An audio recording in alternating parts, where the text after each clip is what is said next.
morning, guys. Welcome to Lad's Trucking Diaries. I'm Clint. I'm your host, your videographer, your editor. I do it all. I really do. I do it all here. We are currently sitting out on a city street out in Chicago. We spent the night here. Spent basically all yesterday afternoon here. Beautiful place, and Chicago's much like any other major city in the country. You got all these little suburbs that you can't tell where one town stops and the next one starts, and it all leads up to the actual zip code of Chicago.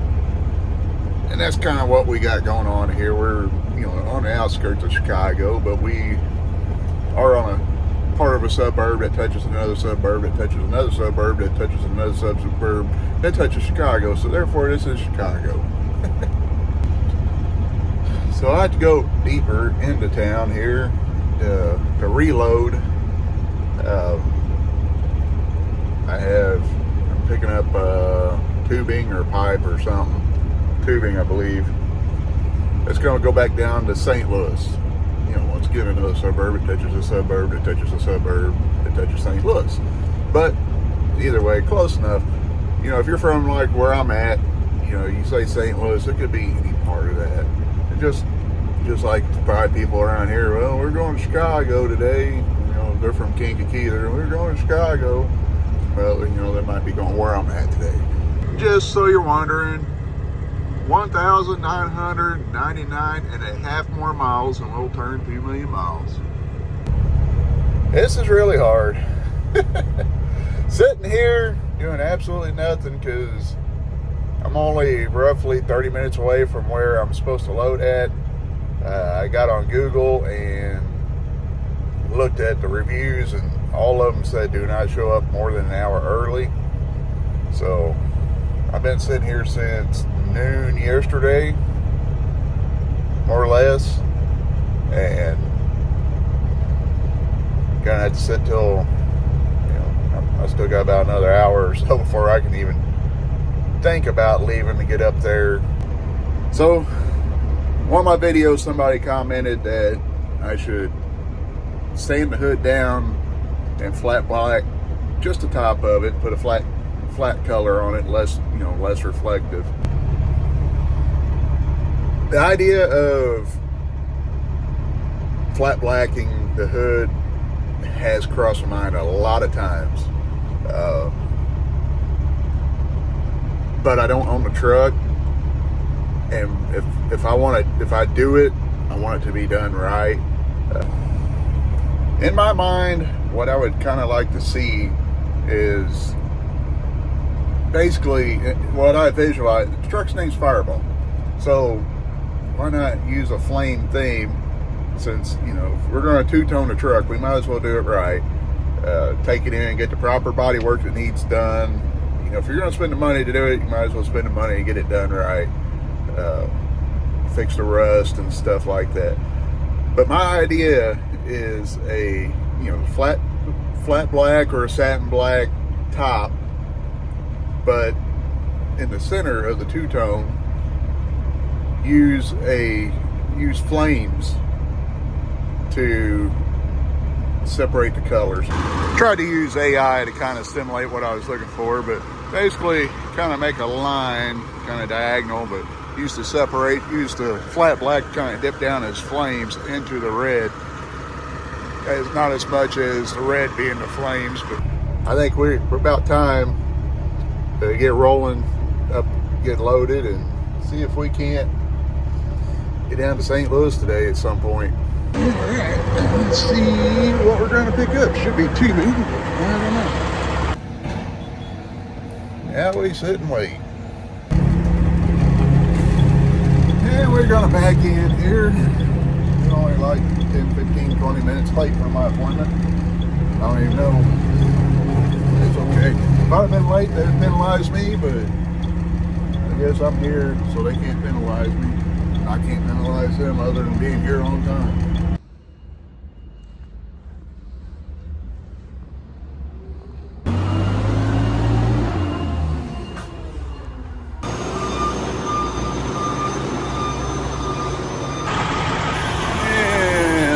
got paperwork.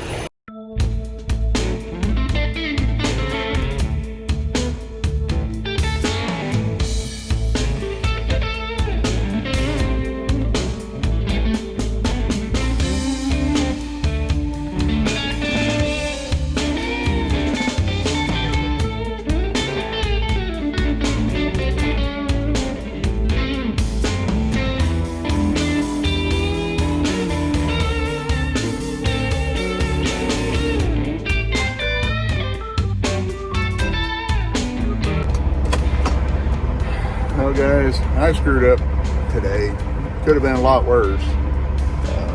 Leaving where I loaded at, I was in a one-lane construction zone going south and bumped into a car. Not my proudest moment, but nothing big was damaged. Matter of fact, roll line. That's all there was. Luckily, no damage was done to his car, but we did make a police report.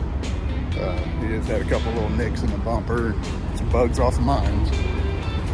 Could have been worse. Almost bought a Western Star at that paint job before. Yeah, I got me some comfort food for kind of eat going down the road. I'll be the first day. I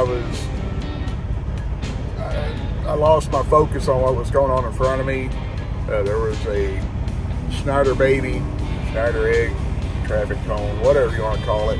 It was out in the lane compared to the rest that were kind of off to the side.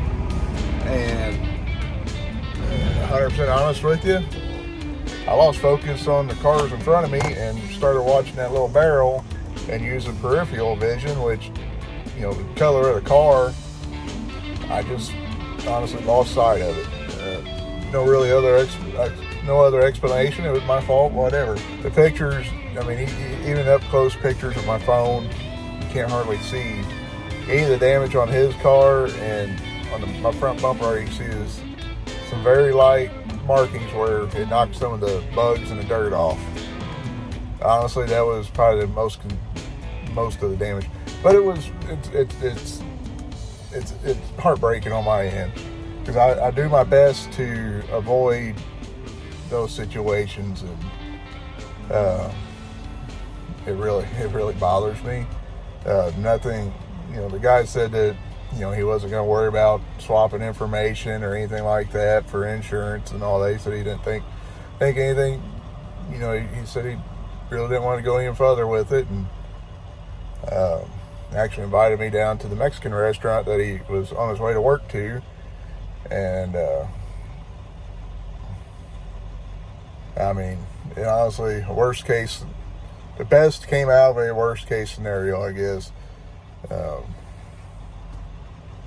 Like I said, it was my own stupidity.